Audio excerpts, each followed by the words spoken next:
in Laos or in life that I thought was pretty interesting. And basically it says, if you can't see it, this is on the eastern side of the pole. It says, warning, no U.S. personnel beyond this point at the Laotian border. So some young troop, as they will do, went on the other side and wrote, warning, no NVA or VC allowed this side of the border. That, however, did not work because there were substantial pressure put on the U.S. installations inside Vietnam as the battle ensued. D-Day was on 8 February 1971. A couple of things happened there. First of all, the U.S. Air Cav launches across the border and conducts a screening mission along Highway 9 in front of the armored column, which moves out. At the same time, U.S. support in the form of B-52s and long-range artillery are prepping the area along the road as the unit begins to move out. On the northern flank, the South Vietnamese Rangers and Airborne are inserted into the high ground, which is to the right on this picture. During the course of the air mobile assault, the aircraft, some making up to 15 trips a day, come under increasingly heavy anti-aircraft fire. 7 helicopters are shot down in that morning, and a number of others are damaged by enemy fire. Nevertheless, by the end of the day, a series of fire bases have been established in the high ground north of the river. Meantime, on the southern escarpment, the same thing has happened with a different set of troops from the 1st ARVN Division. You can see the escarpment off to the left. So essentially what you are doing is looking from Vietnam to the west, along Highway 9 and along the Sapone River. You can see some of the ships there taking in some of the lift at this particular point. At the same time this is happening, you've got the ARVN armor column, reinforced with a couple airborne battalions, moving down Highway 9. And as you can see, this picture is taken from a helicopter looking back toward Vietnam. Yes, sir?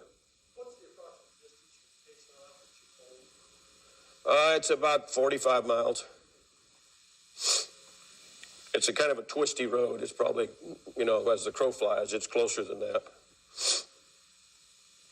So by this particular point, you've got about 6,200 South Vietnamese inside Laos. And things aren't going they're going reasonably well. There's been some contact on the north, some on the south, very little along the road. And in fact, they reach the first objective fairly quickly.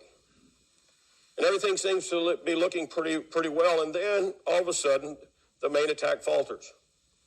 And the Americans in Saigon can't figure out why.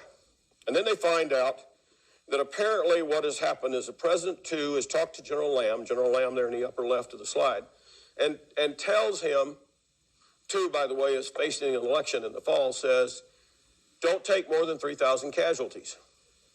Slow it down. Don't get too aggressive here.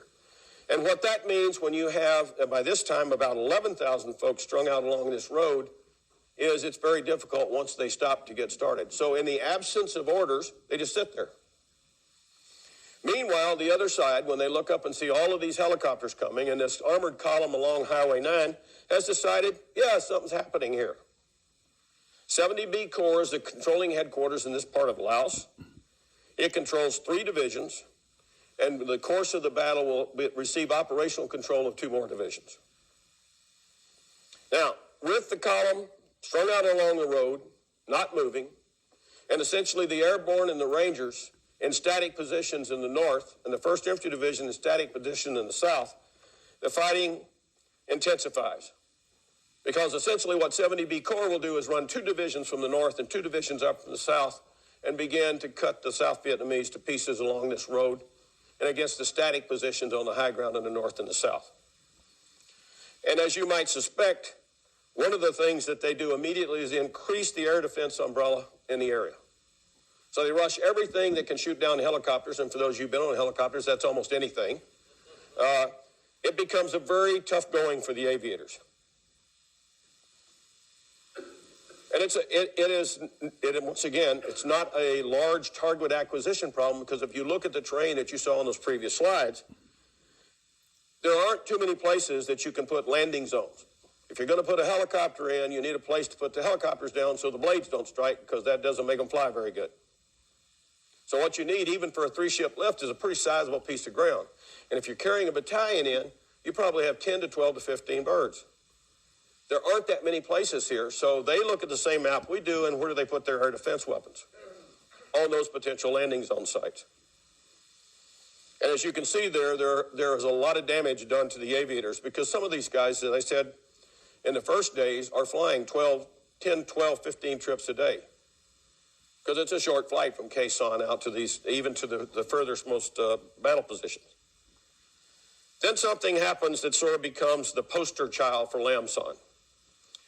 It's during the heavy fighting on the north flank that some Rangers sort of let their emotions get the better of them, and they jumped on the helicopters, and the endearing image of Lam Son is a guy in the lower right there doing chin-ups on a helicopter skid being pulled back into Vietnam.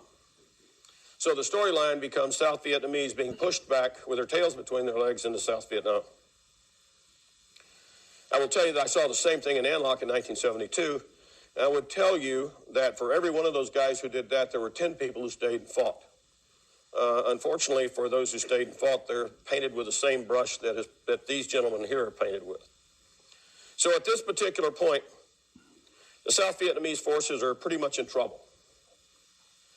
President Tu enters once again, decides that in order to save face, we will declare the objective Chapon, which is the small little village out at the end of Highway 9, or at least in that particular region, which was sort of a junction for the trail there. There really wasn't anything there except a bunch of ruins.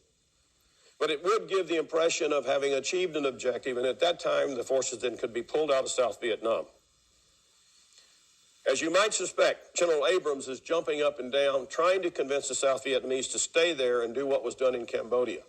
And the South Vietnamese president just wants them out to take Chapon to give the impression of mission accomplished and then pull them back into South Vietnam.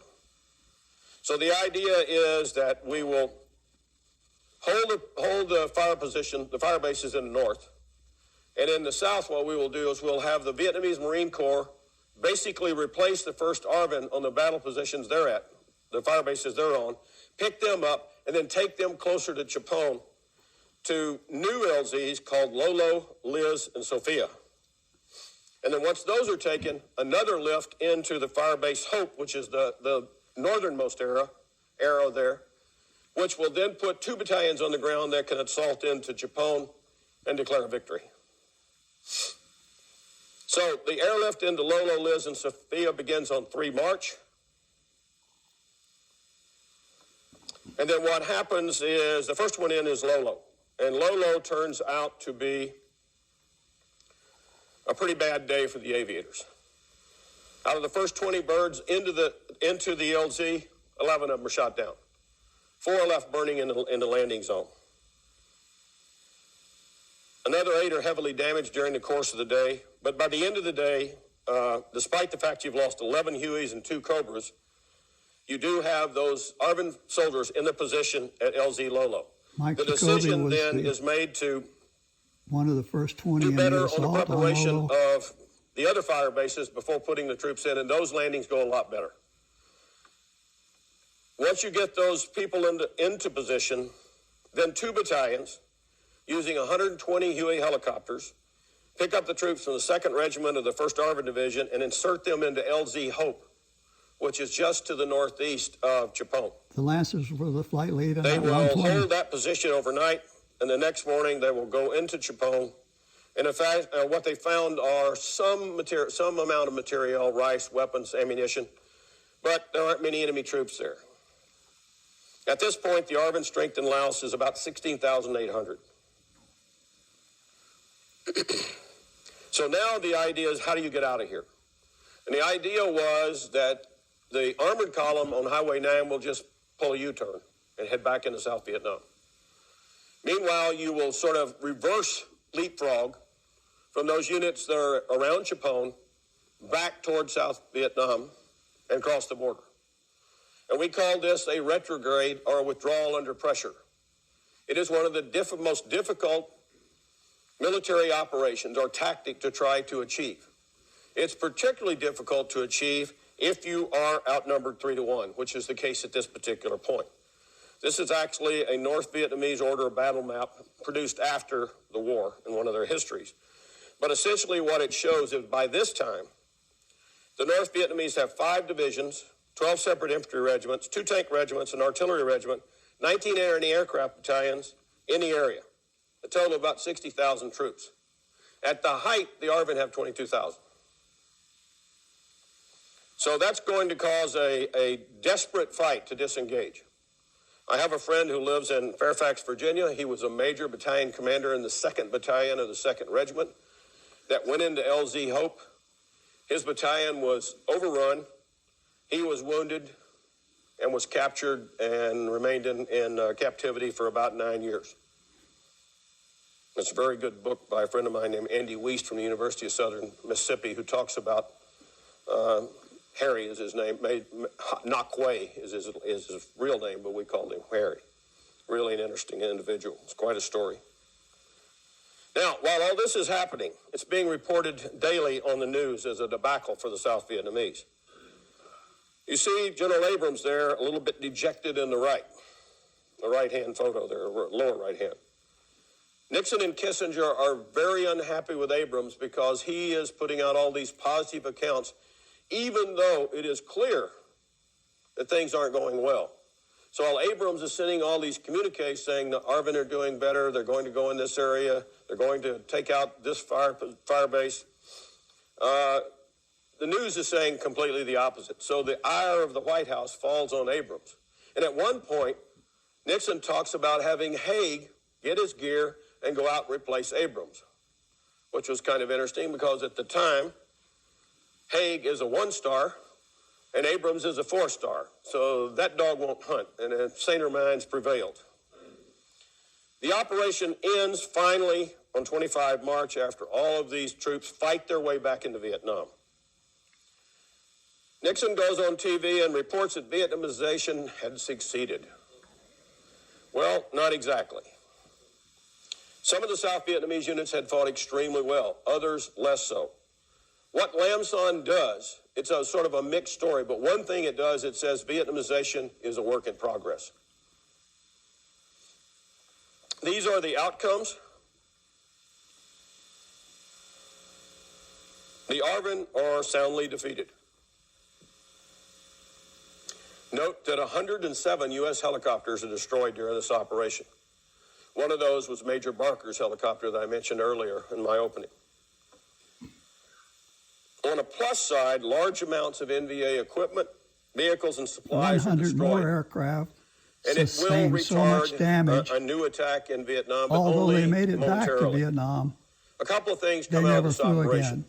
The South Vietnamese Of knew those they were thousands soundly defeated. Of dead And as you might South suspect, the morale Vietnamese, is pretty low. most of them The were North fought Vietnamese, out for their side, by despite the us fact that they helicopters. lost, casualties somewhere